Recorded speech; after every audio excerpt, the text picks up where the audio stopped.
All right. All right, all right, all right. Then let's jump right in without further hesitation. Okay. The problem with YouTube, blind reaction. Didn't watch this video before, so let's look what is happening there.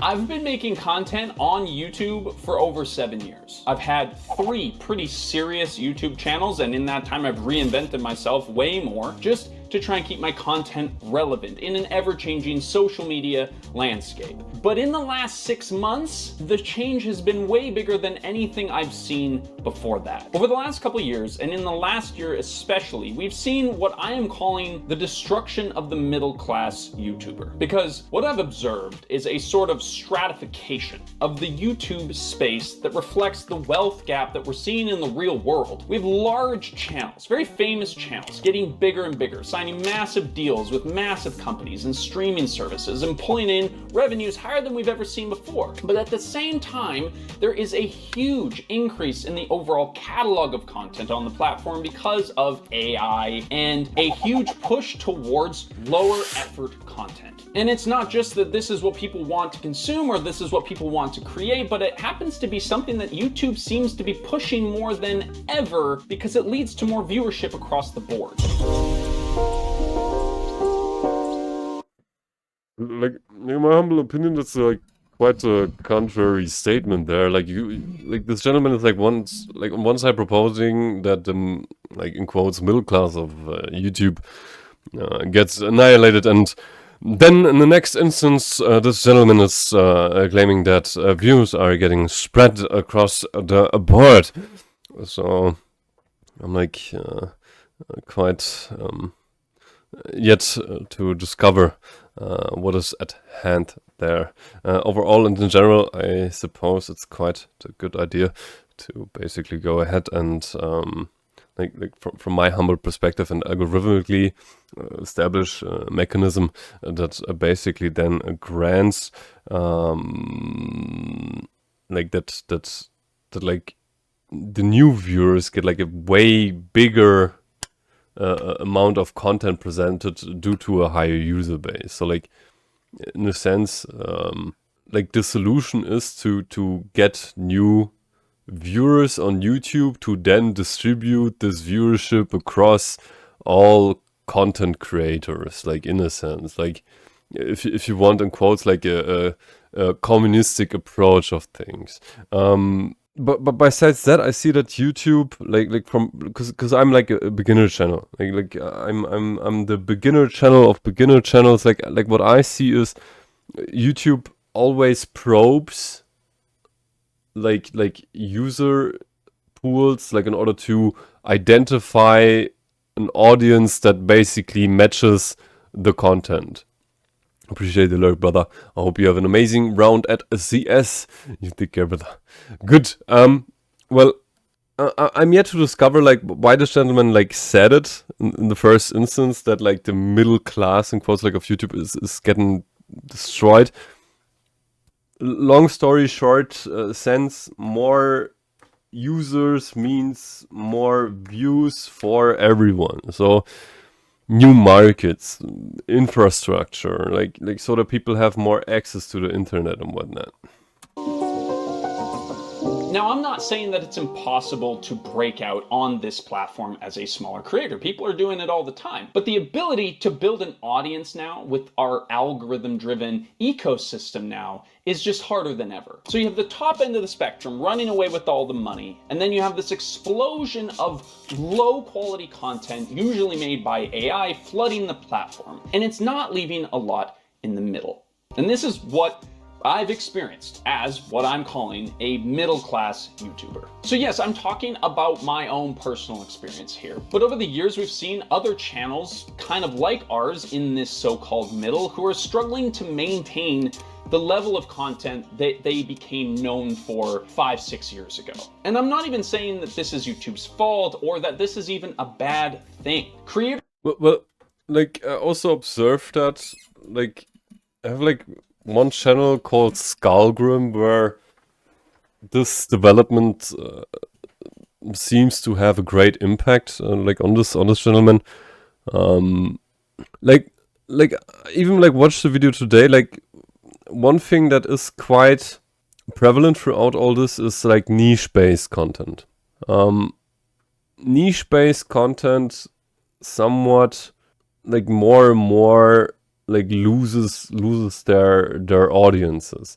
So what YouTube is doing here, like from what I grasp, like they want a more reality-driven approach, like with more connection, so that like everyone has the same chance on like getting viewers. Like I think those changes are way better, because like you have within our society like a form of challenge taking place where people are very artificial about what they do.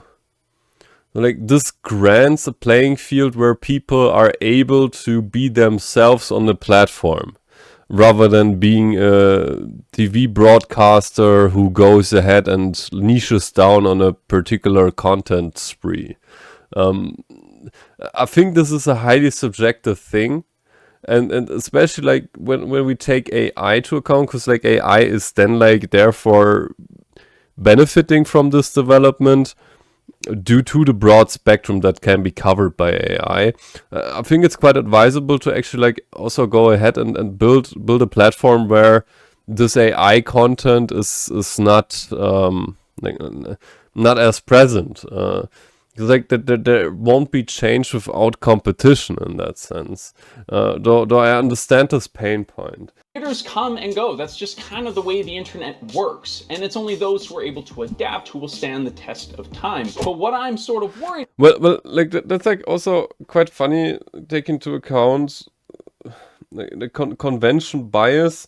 I think that's like the pinnacle of it. Like, yeah, okay, I go and establish a convention, and then I'm wondering why I'm falling flat.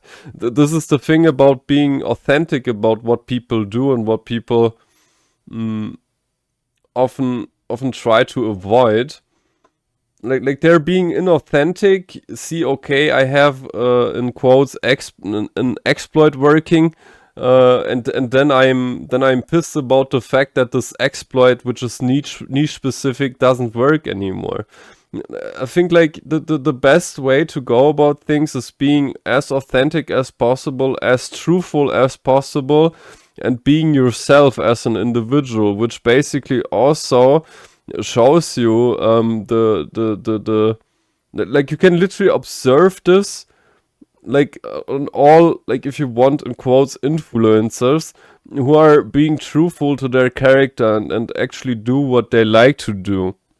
You literally will have a hard time like gaining success when you're inauthentic about something, when you just like take advantage of a secondary, not permanent event taking place within an algorithm that is subject to constant change by a company who not exclusively, though also directly works with highly determined artificial intelligence driven systems in order to permanently analyze the urges and needs of a global society. I think it's pretty naive to think that if you go niche, inauthentic, just trying to like in quotes keep exploiting something like and then like thinking, yeah, this will work forever. Nah, man.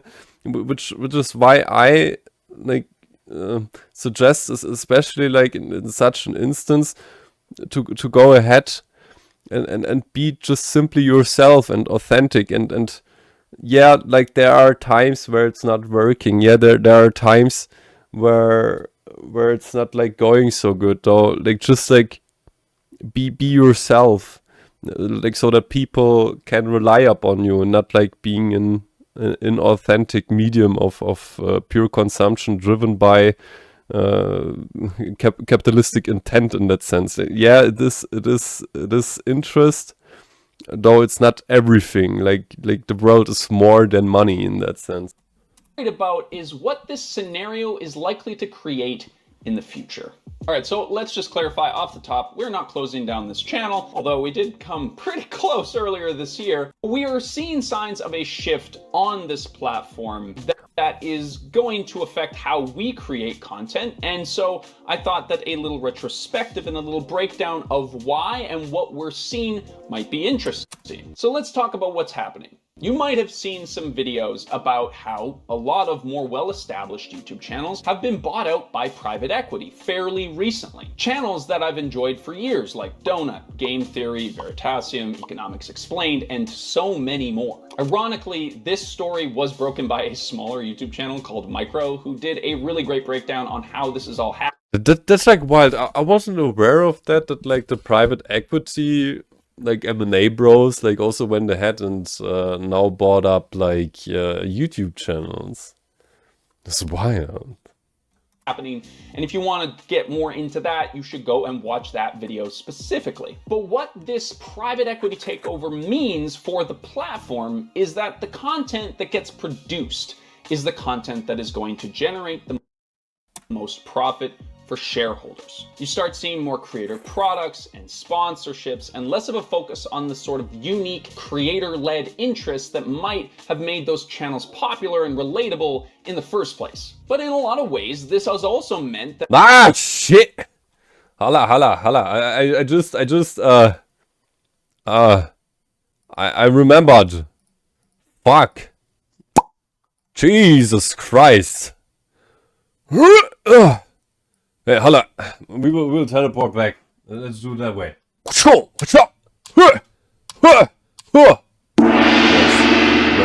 Very good. You did it. Next match, you insta-killed. You got insta-killed by a running SSG. Bro is so lucky. Well, luck is also a compartment. Like it might play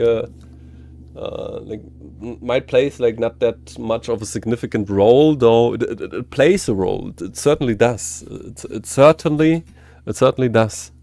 That the YouTuber ecosystem has seen a huge boost in the level of content that creators are producing at this scale. A private equity funded channel is way less likely to miss their weekly upload schedule. They have connections to big institutions and partnerships with bigger brands, and they may be able to connect and collaborate with larger creators in this network as well. But what is also happening is it's sort of draining the partnership opportunities from other more mid-tier creators who are left to compete with these massive teams, but without the budget. And that is a very significant point. Like you can look at private equity like in a sense of like where they build a fully integrated system. Like they start like with manufacturing, go then like to product, then like sales, and now marketing. Like because they're like now basically at the source and have a fully integrated ecosystem where they can basically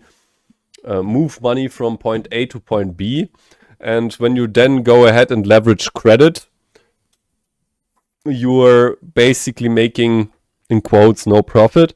Because like you're playing with negative liquidity, therefore also no taxes.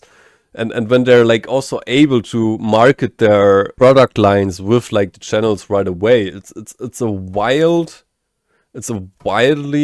efficient system that is really hard to compete with. And now I'm understanding where he's coming from in terms of like the, in quotes, middle class of YouTube is being drained because they now just can't compete anymore, which yet again like incentivizes the authenticity approach, like being true to yourself and not trying to be industrial about what you do.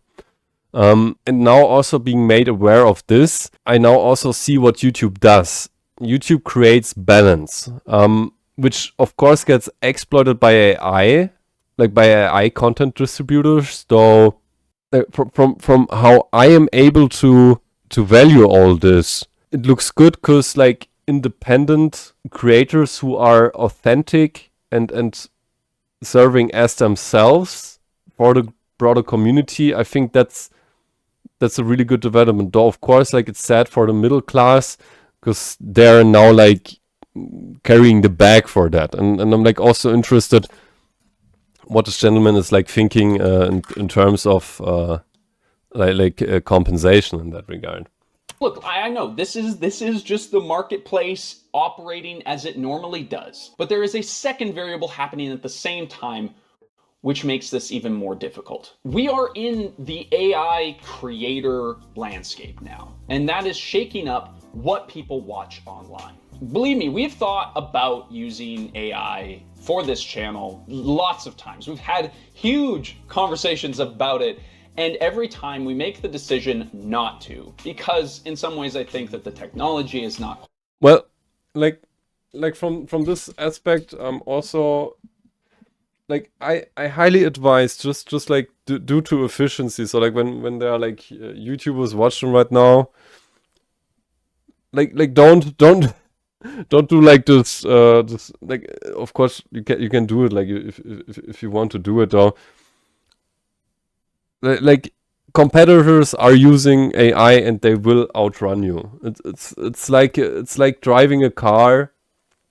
You can of course like instantiate a self-driving car. Then like you're like back into the realms of like, in the sense of new age pseudo artificiality.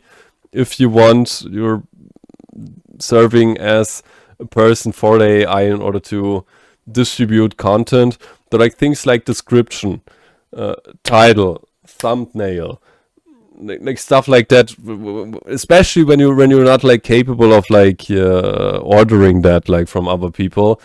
I highly advise to basically go about it and like utilize it because others do it and it works. So like you either like go with that or not. Like it's like also okay to not go with it. Though like it's like the pocket calculator in a sense, where you have like the possibility to do calculus with your phone. You can completely rely on that and basically never learn to like do it yourself, or you can do it in a hybrid way. When you like realize, okay, like I'm not that good in like head calculations. Like I'm utilizing that like in order to focus my resources on a particular subject in that sense. Now that you think about it, we were promised flying cars for 2025. Yeah, like AI is like it got quite overhyped, which doesn't mean that like in 10 years it will look completely different from how we're at right now. It's just like currently like the .com bubble.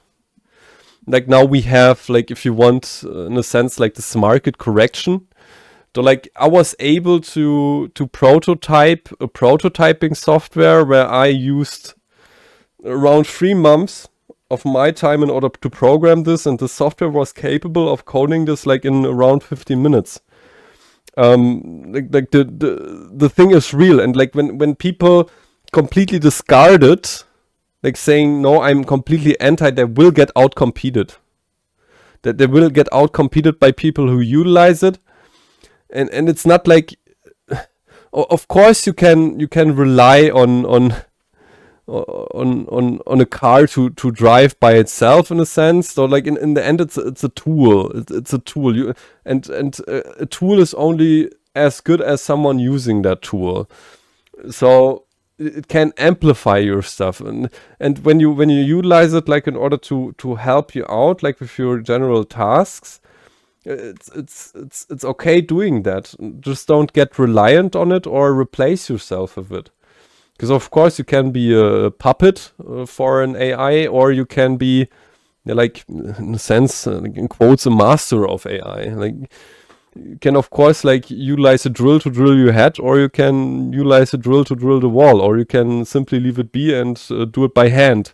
In the end of the day, it's quite advisable to simply leverage what you have in order to be efficient with what you do. And it's also totally fine if you decide to, okay, I want to stay naturalistic in that way. totally fine. Like as preference basically dictates in that sense. Right there, and we actually want to pay us real people to make stuff. And maybe years down the road we'll look back on this decision and think, wow, that was just so stupid. But right now the reality is it is impacting what people watch online today. You are probably watching ChatGPT facilitated videos right now, whether you know. Hi John! It is easier than ever to run a whole channel with AI. You can have ChatGPT write your script, you can record your voiceovers with AI, and you can have AI edit a bunch of B-roll together to make videos. And how do we know this? Well, because people are already starting to find... Counter-Strike is finally done. Oga, Boga, yes, Liam. whole YouTube channels that are run this way and exposing them. A gruesome experience to see, was it that bad? Ironically, again, this was done by a smaller creator. And there is just more... You got a 4,999 rating? Well, it is something. More and more of these channels gaining subscribers and publishing content, which is flooding... Exactly, like that's what I meant. Like... And then like people are crying about like AI taking their stuff. Like you are also able to utilize AI, especially like with the generosity. Like I know it's quite limited and annoying, but like I'm also getting by with like thumbnail generation, description writing, and whatnot. Your head is too small for that, Liam. Don't worry about it. Don't worry about it. You could like if you guys like don't like are not able to like follow along, like always like with time upload the video so you guys can like also then like, later revisit the content and then like think about it. It's like don't feel bad if you're not like able to like follow along right away. This website and making it harder and harder for people, regular people, to stand out as creators. And this is actually not a phenomenon on this platform either. For a long time, there has been a category of sort of finance gurus who will show you how to automate a YouTube channel to get as many views as possible to make money off of the AdSense. The idea is not to make content that you think is cool or personal to you in any way, but to make videos as easily as possible that are going to get as many views as possible so that you can get paid. And this is happening on other channels as well. We talked about this in our TikTok shop video. There always seems to be a corner of the content landscape which is just people making content for the sole purpose of making money. And today that category is just getting bigger than ever because of AI. And I don't know if it's just my feed or something, but I find that shorts on YouTube are the worst for this kind of content. AI voiceovers clearly just dubbed over somebody else's content. And I can always tell because it's always a similar sort of vocal quality that feels off somehow. And the thing is, clearly nobody cares because these videos get tons of views. Now, a lot of these channels rely on the fact that there is just a voiceover there, right? There's no host or creator that is showing you the content. And AI is just gonna get better and better, and it's maybe going to be the case down the road where you don't even know if the person who's supposedly showing you that content is real or not either. And in some ways, I think that this has actually led to more interest in content from real people that are streaming content, in particular reaction style content.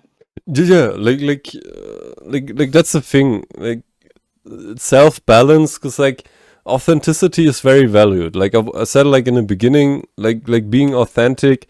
It's like basically the day to go out there as authentic as possible. Like don't pull a show. Don't cloud chase. Just like do your thing as being you, and like there will be people who like and value that, especially in the recent days with AI. Use extensions and modded apps for YouTube so you could disable the whole shorts shit. It's like interesting. I didn't know that. You're going to WhatsApp now, and you want me to remember that you want your roll guard rank. It's okay, Liam. It's okay. We can establish that. Though you still get notifications for my shorts, so you watch them. I appreciate it so much. Like I recently like saw like the shower one like went through the roof. I don't know why. So like the shower one, like that one like popped up. Oh, good. Good. And with that being said, let's continue. Now, I'm going to say I don't think that this is actually the worst development of this new modern internet world, but it is a shift towards a more low effort kind of content that we see being successful online today. And we on this channel have a very unique sort of insight to this because we are a part of that genre. Weirdly, Hassan Piker, Asmongold, Atriok, and maybe others that we just haven't seen yet. Many of you are probably watching this video with Instagram open on your phones at the same time, which is why nobody saw it. No, better. They're watching it on a second monitor as someone reacts to it while they also play a League of Legends game. Because our type of content is a True that, like we are like in a highly, like, if you want, like stimulated environment. It's like super wild in that sense, like how this is developing. perfect piece for a React segment on a stream. Right? We synthesize a bunch of information, we edit it nicely into a relatively short format with some personal perspective on it, and a streamer can basically just pick a subject that seems to be getting a lot of views and then piggyback on that trend. And listen, once again, I am not saying that this is terrible and that these people are bad for making this kind of content. Asmongold said that I was fucking based. And You are based, brother, like don't worry about it, like, you know, like always, okay, like the thing about like reaction content is you come to a point where you basically like talked about everything from your life. you like and then you have like two like routes you can take. You can either like go cloud chase really fucking hard, drama farm, being artificial, whatnot, or you go ahead and react, like give your expertise out. Because like we all come like from a very vast range of expertises, and it's like sometimes even good. Like the current video I'm like editing right now, for example, like the one before that will be released eventually. Like there's like a lot about like finance, because like I come like I did like IT, so like computer science. I did financial engineering, and I was in the military for like 2 years. So like that's like more of like lesser content, and I'm also very philosophical about things. So like you get like a vast set of like views and different angles, and don't worry, like I always like you know, like maybe after this video, like, you know, go down into the description of this video, like for the YouTube people watching, hello YouTube, like Go down into the description, visit the creator, like leave a like and maybe also subscribe, like if you like it, like subscribe, cause like yeah, good people, and it is what it is in that sense, yeah.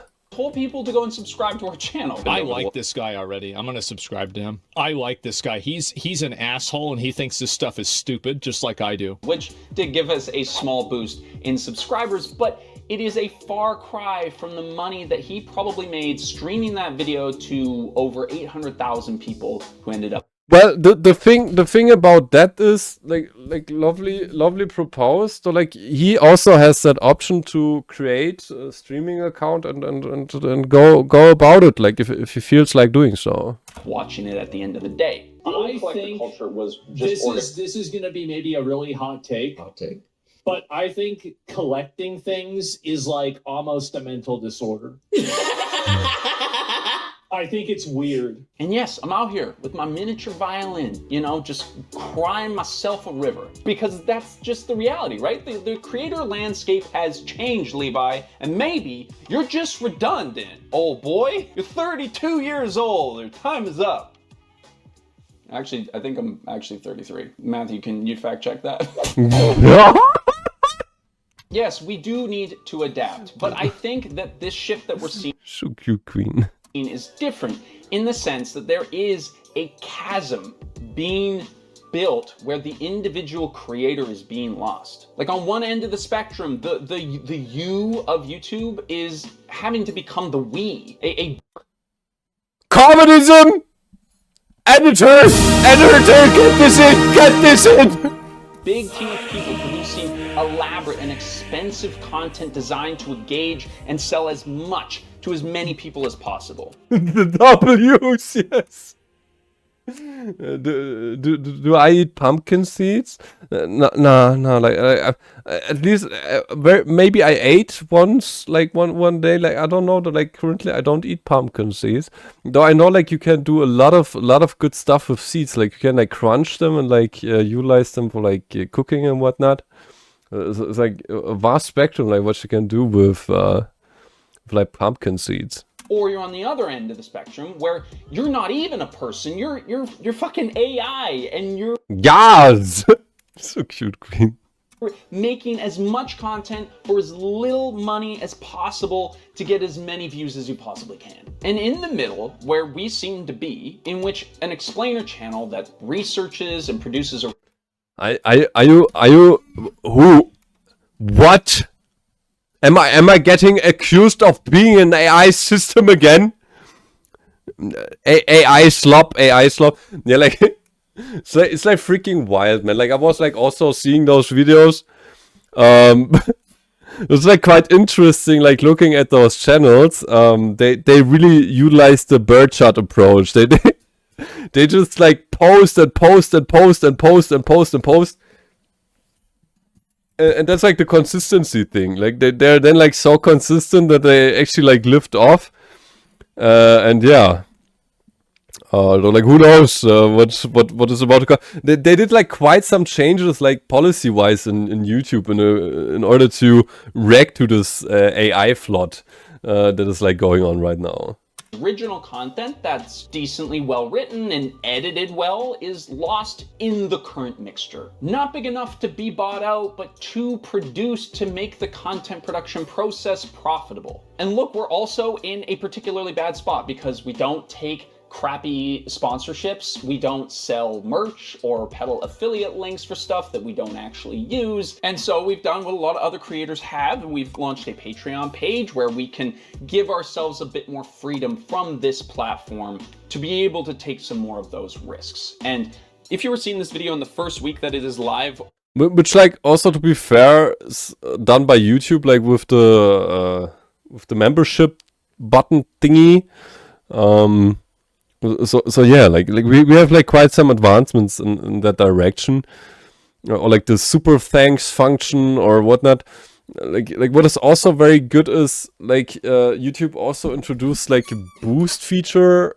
Like I'm yet to like find out how this freaking works. So like at least for some people, they have the opportunity to go ahead and like give a vote to a video that it should be treated with priority by the algorithm. So hype, like the hype function, where you can like hype up a video and it gets a boost like by the algorithm.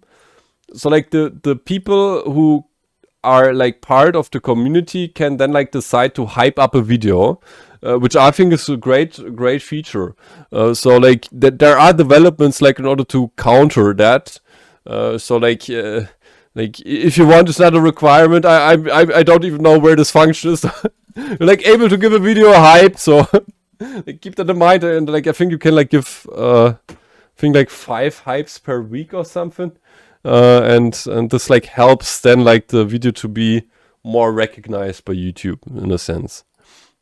We are making our $5 tier a special $3 tier for this limited time window. And you get all of the perks of the $5 tier for $3, which is like early access to videos, even at the odd podcast, you know? You should watch him hit this line. Bring back slavery fast. We gotta do something about this. And every dollar that we are earning on this channel, as you may know, a $2 discount.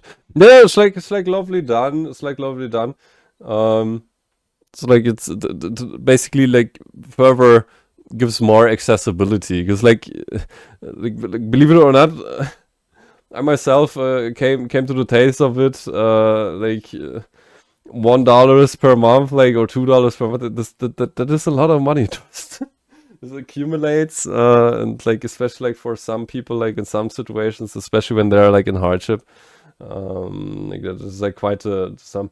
I need 500 subscriptions to get high. Oh my god! Yeah, well then I'm like still like far away from that. I didn't know that. I don't know that. Like, am I wrong? Like, I don't know. Like, cause I see like people. Like I see the number of hypes. It only gives the option to hype a video if the YouTuber has 500 to 500,000 subs. Ah, okay. Like I didn't know that. But like, yeah, okay. Like I don't mind. By the way, like for the creators you guys like, who has like 500 subscribers. Like for example, maybe like F10 gets to this level like eventually. So yeah, like long story short, I think it's a really good measure to like help people, like especially from the lower end, if you want, or like the supposed middle class, in order to get more forward. So I'm excited when we're like also able to get hypes. Yeah. Is split equally 3 ways between the people who make this channel possible: Lou, Matthew, and myself. This isn't like me making a whole crap load of. So like at this point, like subscribe. Like if you want, okay, like you know, like Jesus Christ, like you know, like subscribe, begging and stuff like that. Like you know, like if you want.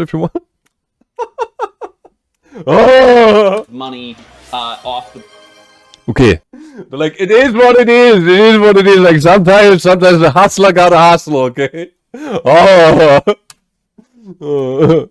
Backs of a bunch of people who are working in some other country. And we also don't use any AI. It's all going to us, people. No private charities or whatever. Is just lining our own pockets so that we can continue to survive. We also did a sticker launch a while back. We made these things, which were super fun. Costco whole wallet here for the $150 hot dog. Starbucks, but make coffee at home. We might make another launch like this as sort of like a token, something that you can get to help support us, right? But anyway, that's our pitch. Let's get back into the video. But what is YouTube doing about it? That's another question, right? Well, they are very aware that it's happening. YouTube actually has a whole page on their website that looks like it was written. W-Ed, yeah, truly was. Like, fuck yeah. He does amazing stuff. Jesus. Like, I can just recommend him. Like, he does really good stuff.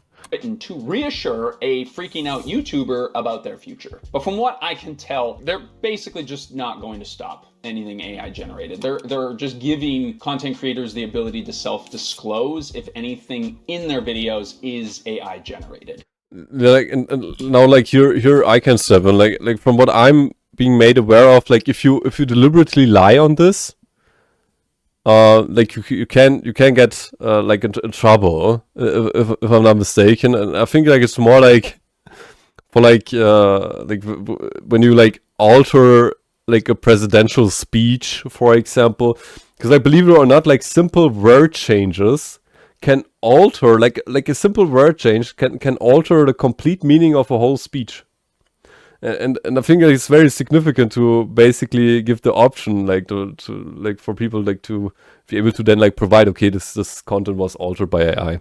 But what I think is likely to happen is that it's going to make the whole copyright and moderation process even more unpredictable. Because in the past, we've had videos taken down and demonetized for the smallest infractions. And then there was also that 4-month hiatus we took at the beginning of the year there, because the system right now just seems to be completely arbitrary and not very logical at all. Like, there was that one time we used 20 seconds of a Hans Zimmer song and got the entire video demonetized.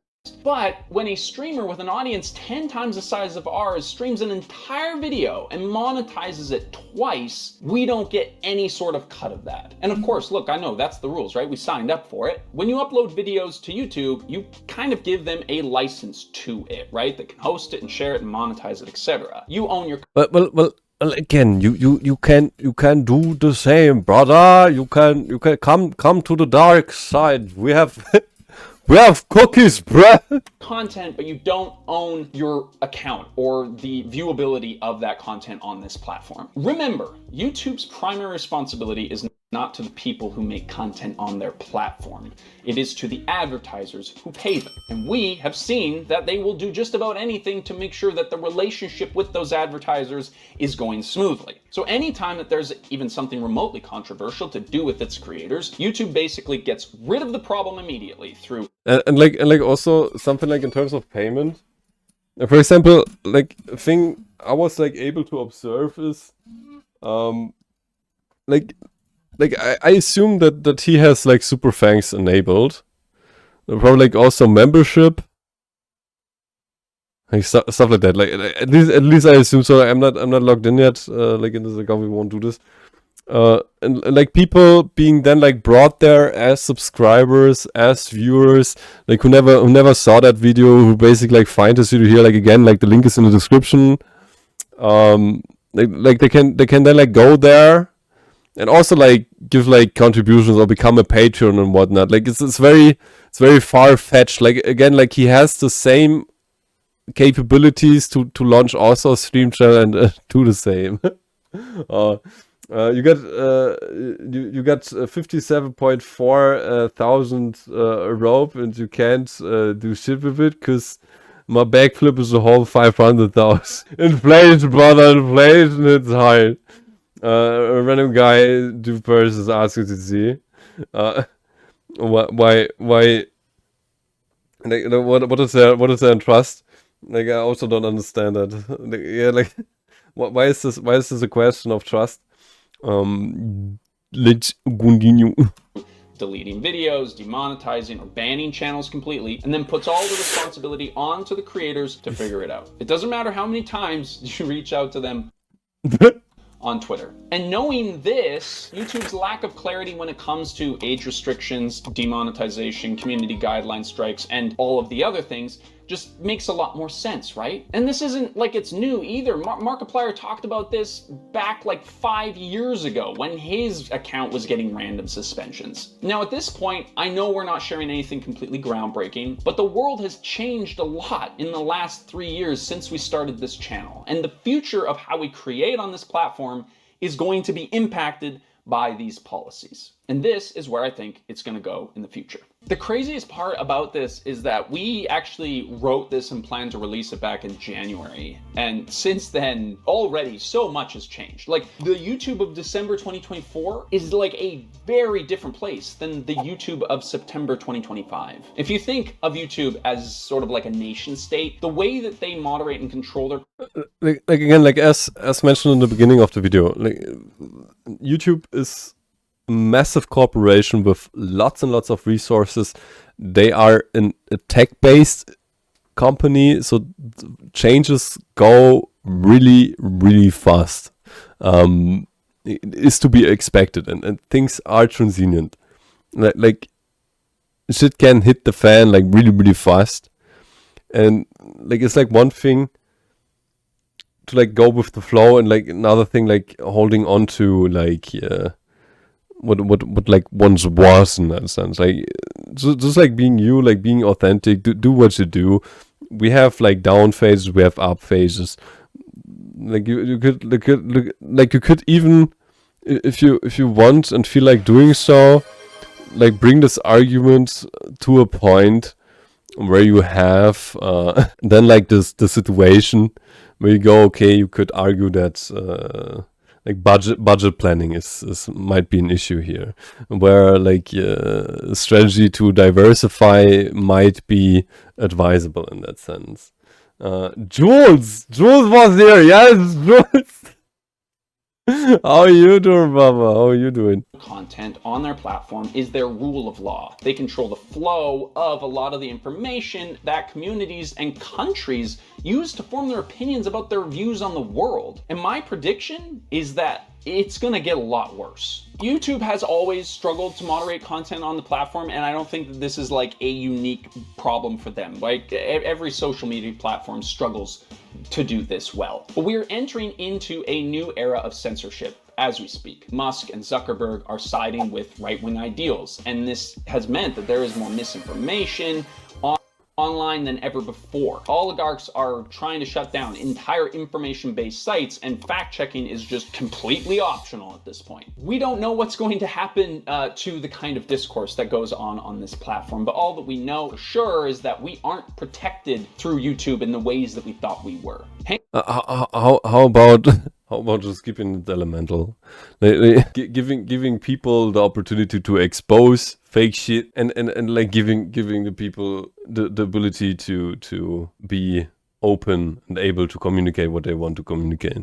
So I think like we're all like like on the same level here. People being inauthentic about their shit, like lying and whatnot, like they lose their credibility very, very fast. So I think that's the best way to go about things. Like we don't need to introduce a ministry of truth or whatnot. Like what was this book called? Like 1984. Like good night, dog. Good night. So like freedom of speech is elemental. I think we had enough examples of history. What is about to happen when we when we ditch on that? And you can like even look around, like North Korea, Russia, China. There are enough examples out there. Drink some water. What in the capitalist? I appreciate it, Jules. I appreciate it. Thank you so much for the bit, brother. Good. Now I did. Yeah. Jesus freaking Christ. ABC redeemed hydrate. TC redeemed. Green says that YouTube functions as a government that runs the town that our business is on the street of. But it's less of a democracy and more of a dictatorship because we don't elect who runs YouTube and they don't work for us. They work for the shareholders. And of course, it has to be said that YouTube right now is the only one that pays creators even $7. Alright, it's getting late. You're about to go eat. Alright. Okay, GC, like if you go eat, I hope you have a cozy eat. And when you wake up, an amazing day, brother. I love you so much. Take care. Till later. GC. Fairly, the only one that gives us plaques when we hit certain milestones, and the only one that has a real dedicated support team of real people who they employ to help you optimize your channel. They're by far the best by a huge margin, but they unfortunately represent a low bar for the reality of what our online spaces are increasingly becoming. And as creators, we are now starting to realize that we need to diversify away from these billionaire platforms. And so if you are supporting us on here or on Patreon, you know what? It's just huge to know that we have any kind of audience that supports us. And if we're lucky, we'll be here every week for a good while into the future.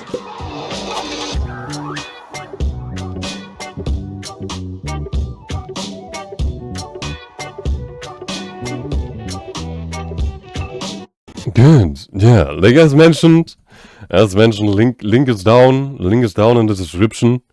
Was an amazing video, amazing dude. Go there, subscribe. I also like, you know, here, there, like subscribe, like, leave comment. Very, very good. Guys can like say hello from the hood and whatnot. So yeah, this was the problem with YouTube from Levi Hildenbrand.